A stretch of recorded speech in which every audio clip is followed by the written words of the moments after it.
അസ്സലാമു അലൈക്കും. എന്നോടില്ല ആരെങ്കിലും എനിക്ക് ഏറ്റവും ഈസി ആയിട്ട് ഉണ്ടാക്കാൻ കഴിയുന്ന സാധനം എന്താണെന്ന് വെച്ചെങ്കിൽ ഞാൻ ഒറ്റ സൗണ്ടിലും അറിയാമോ എന്താ പറയുക ബിരിയാണിന്ന്. കാരണം ഞങ്ങൾക്ക് അത്ര ഇഷ്ടമാണ് ബിരിയാണീൻ്റെ വെറൈറ്റീസ് ട്രൈ ചെയ്യാനും ബിരിയാണി ഉണ്ടാക്കാനും. കാരണം അത്ര ഈസി ആയിട്ട് എനിക്ക് തോന്നുന്നത്. അപ്പോൾ ആദ്യം തന്നെ ഇല്ല ഞാനൊരു 6 ഉള്ളി ഫസ്റ്റ് നമുക്ക് ഫ്രൈ ആക്കിയിട്ടെടുക്കണം. അതേസമയത്ത് ഇഞ്ചി വെളുത്തുള്ളി പച്ചമുളക് ഞാൻ ചതച്ചിട്ടെടുക്കുന്നുണ്ട്. ഉള്ളി ഫ്രൈ ആക്കുന്ന ഓയിലിലേക്ക് തന്നെ കുറച്ച് ഗീ ഇട്ടിട്ടുണ്ടായിരുന്നു. അപ്പോൾ നല്ല മണം വരുമോ. അപ്പോൾ ഈ ടിപ്പ് നിങ്ങൾക്ക് അറിയില്ലെങ്കിൽ നിങ്ങൾ എല്ലാവരും ഇനി ട്രൈ ചെയ്ത് നോക്കണം. എല്ലാവർക്കും അറിയായിരിക്കും. പിന്നെ ഉള്ളി നല്ലോണം ബ്രൗൺ ആവണ്ട അപ്പം തന്നെ എടുക്കണം. പിന്നെ അതിലേക്ക് ഞാൻ കുറച്ച് കൊട്ടയും മുന്തിരി എടുക്കുന്നുണ്ട്. എൻ്റെ ഉമ്മാക്കൊന്നും അത് ഇഷ്ടേ അല്ല, പക്ഷെ ഞങ്ങൾക്ക് ഇടയ്ക്കൊരു ഗാർണിഷിനെല്ലാം അത് ഇഷ്ടമാവോ. ഇതേ എണ്ണ നമുക്ക് ഇല്ലേ ഉള്ളി കായ്ക്കാനെടുത്തെങ്കിൽ നല്ല മണം വരും ബിരിയാണിക്ക്. അപ്പോൾ അതിലേക്ക് ഞാൻ 2 ഉള്ളി ഇട്ടിട്ട് കൊടുത്തിട്ടായിട്ട് അതിനൊന്ന് ഇങ്ങനെ ചിള്ളിയിട്ട് കൊടുക്കണമോ. ഇതൊന്നായിട്ട് വരുമ്പോൾ നമ്മൾ ചതച്ചിട്ട് വെച്ചിട്ടുണ്ടായ ഇഞ്ചി വെളുത്തുള്ളി പച്ചമുളകില്ലേ അതിട്ടിട്ട് കൊടുക്കുക. അതിൻ്റെ ഇച്ചാലുണ്ടാക്കുമ്പോൾ അല്ലേ ഇതിൻ്റെ തന്നെയാണ് പുതിനയും മല്ലിയിലല്ലേ ചതക്കൽ. അത് വേറൊരു ബിരിയാണി. ആ ബിരിയാണീൻ്റെ റെസിപ്പി ഉമ്മ ഓൾറെഡി കാണിച്ചിട്ടുണ്ട്. വേണമെങ്കിൽ ഞാനൊന്നും കൂടി വേറൊരു ടൈപ്പിൽ കാണിച്ചു തരാമോ. ഇതിലേക്ക് ഇനി ചിക്കൻ ഇട്ടിട്ട് കൊടുക്കുക. ഈ ചിക്കൻ ഇട്ടിട്ടായിട്ട് ഒന്ന് മിക്സ് ആക്കിയിട്ടില്ല. ചിക്കന് ചൂടാകുമ്പോൾ ചിക്കനിലെ പോസെല്ലാം തുറക്കുമെന്നാണ് പറയൽ. അതൊരു സയൻറ്റിഫിക് ആയിട്ടുള്ള കാര്യമാണ്. അപ്പോൾ അതിലേക്കാണ് ഉപ്പിട്ട് കൊടുക്കേണ്ടത്. അപ്പോൾ നല്ല പാങ്ങനെ ഉപ്പ് കുടിക്കുമെന്ന് ഒരു ചെല്ലുണ്ടോ നമുക്കറിയില്ല.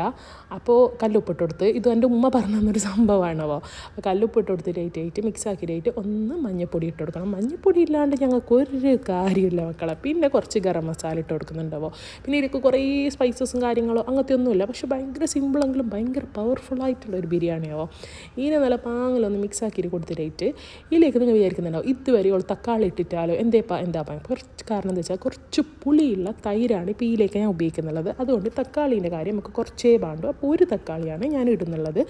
പിന്നെ അപ്പോൾ നല്ല എന്താ പറയുക തൈരിന് കുറച്ച് പുളി ഉണ്ടെങ്കിൽ നമുക്ക് തക്കാളി കുറയ്ക്കുക. അപ്പോൾ നല്ല ടേസ്റ്റ് ഉണ്ടാവും. നിങ്ങൾ ഒരിക്കലും വിചാരിക്കേണ്ട ആ തക്കാളീൻ്റെ ടേസ്റ്റ് ഇല്ലാണ്ട് ആ മധുരവും പുളിയും ഇല്ലാണ്ട് പാങ്ങുണ്ടാവുന്നത് നല്ല ടേസ്റ്റ് ഉണ്ട്. നിങ്ങൾ ഒരിക്കലും ഉണ്ടാക്കി നോക്കി. ഇനി ഈ ഫ്രൈ ചെയ്ത ഉള്ളിയില്ലേ കുറച്ച് ഗാർണിഷിന് വെച്ചിട്ട് ബാക്കി ഫുള്ള് നമ്മളെ മസാലയ്ക്ക് ഇട്ടിട്ട് കൊടുക്കാവോ. അതുതന്നെയാണ് ഇതിൻ്റെ ഒരു ടേസ്റ്റ് നമ്മളെ മാറ്റുന്നത്. എവിടെ അറിയോ ഈ ഉള്ളി ഇട്ടിട്ടാകുമ്പോൾ. പണ്ടാരല്ലോ പറയുന്നുണ്ടായ പോലെ തന്നെ എന്താ പറയുന്നത് വെച്ചാൽ ഒരു മധുരം വരുമ്പോൾ ഒരു പാങ്ങ് എന്ന് പറയുന്നില്ല, അതുപോലെയാണ് ഈ ഉള്ളി വരുമ്പോൾ ഒരു പാങ്ങ്. ഇനിയിലേക്ക് ഒരു പകുതി ചെറുപുളിയാണ് ഞാൻ പിഞ്ഞിട്ട് കൊടുത്തിട്ടുണ്ടായിരുന്നത്. കാരണം നമുക്ക് കുറച്ചൊന്ന് ബന്ധിട്ട് വരുമ്പോൾ നമുക്ക് അറിയും എങ്ങനെയെന്നുള്ളത്. അതവിടെ ബേകാൻ വെച്ചിട്ടുണ്ട്. അതേ സമയത്ത് ഇവിടെ നമുക്ക് ചോറുണ്ടാക്കണം. അപ്പോൾ ആ ബാക്കി ഉണ്ടായ എണ്ണയും കുറച്ച് നെയ്യ് ഇട്ടിട്ടായിട്ട് ഞാൻ അതിൽ കുറച്ച് ഉള്ളി ഇട്ടിട്ടായിട്ട് ഒരു നെയ്ച്ചോറ് നമ്മൾ നെയ്ച്ചോറ് വെക്കുന്ന പോലെ തന്നെ ആവാം, പക്ഷേ ബാട്ടിയിട്ട് വെക്കാനായിട്ടാണ് ഞാൻ ഇന്ന് വിചാരിച്ചിട്ടുണ്ടായിരുന്നത്. അപ്പോൾ ഫസ്റ്റ് നമുക്ക് അരി ഇട്ടിട്ടായിട്ട് ഇങ്ങനെ കുറച്ചൊന്ന് ബാട്ടിയിട്ട് എടുക്കണമല്ലോ. അപ്പോൾ ഈ അരിയിലുള്ള വെള്ളമല്ലോ ഫുള്ള് നല്ല പാങ്ങിൽ ഊറ്റിയിട്ടെടുക്കണം. പിന്നെ കുറേ മുമ്പേ നിങ്ങൾ അരി കവിറ്റ് വെക്കരുത് ഒരിക്കലും തനിമ. വെള്ളം കൂട്ടുമ്പോൾ ശ്രദ്ധിക്കണമോ, നല്ലോണം തെറിക്കും. കാരണം നമ്മൾ ബാട്ടിയ അരിയിലേക്കാണ് വെള്ളം ഒഴിക്കുന്നുള്ളത്. അപ്പോൾ ഇനി നമ്മൾ ചെറിയ തീയിലാക്കിയിട്ട് ഒന്ന് ചോറ് ഒരു 80% വെന്ത് കഴിഞ്ഞെങ്കിൽ നമുക്ക് മല്ലിയില ഇട്ടിട്ടായിട്ട് കുറച്ച് ഗരം മസാല ഇട്ടിട്ട് നമ്മളെ മസാല നോക്കാം ഇങ്ങനെ കുക്കാൻ. കാരണം ബാക്കി കുക്കാവാൻ ഇനി അരിൻ്റെ ഒക്കെ അത് കുക്കായിക്കോളും. അപ്പോൾ ഇനി ആ ബാക്കി ഉണ്ടായ ഒരു ചെറുപുളിയും കൂടി വേണമെന്ന് എനിക്ക് തോന്നി. അങ്ങനെ ഇട്ടിട്ടായിട്ട് നമ്മൾ ഈ അരി ഇട്ടിട്ട് ഇനി ദമ്മാക്കുന്നതാവോ. ഇത് നമ്മൾ മസാല കംപ്ലീറ്റ് ആയിട്ടായിട്ട് ദമ്മാക്കുന്നതല്ല.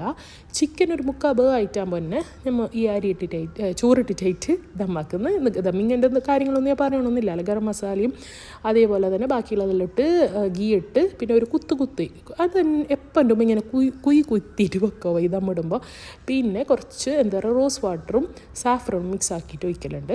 അതെന്തോ ഒരു മണം തന്നെ മോളെ തരുന്നുള്ളത്. നിങ്ങൾ ഒരിക്കൽ ട്രൈ ചെയ്തിട്ട് നോക്കുക. സാഫ്രോൺ നമ്മൾ ബാക്കി കളറൊന്നും ഉപയോഗിക്കേണ്ട കാര്യമില്ലല്ലോ. ഇതിൻ്റെ തന്നെ മഞ്ഞ മതിയാണ് കണ്ട. ദമ്മ് പൊട്ടി ഇഷ്ടം നമുക്ക് വരുന്ന ഒരു മണം ഉണ്ടായിന് സാറേ എന്ന് പറയാമല്ലോ. അപ്പോൾ ട്രൈ ചെയ്ത് നോക്ക്. ബൈ.